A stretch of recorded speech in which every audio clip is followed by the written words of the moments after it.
अस्सलामुअलैकुम। खबर शामिल करते हैं खींचीवाला से।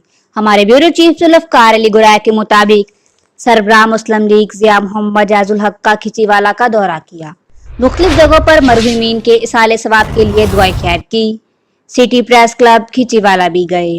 नायब सदर city press club Rana Nasir Mahmood, chairman मजलिस आमला Khalid Mahmood, general secretary Zulfiqar Ali Guraya, information secretary Mohammad Saleem और मेंबर मजलिस आमला मोहम्मद ताहिर सोनू ने मुअज़्ज़िज़ मेहमानों का इस्तकबाल किया।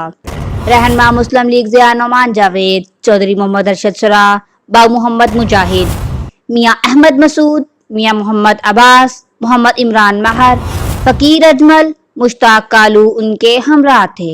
सहाफ़ियों से गुफ्तगू करते हुए मोहम्मद जाजुल हक ने कहा कि सानिया मोटरवे इंतहाई अफसोसनाक वाक़या है।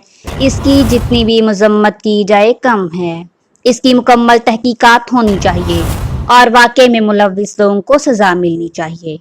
मारूफ सहाफ़ी मोहम्मद बरबूटा मरहूम के घर गए और उनके वालिद मोहतरम से इजहार अफसोस किया और दुआ मग़फ़िरत की। Report Zulfiqar Ali Guraya, Malaysia news.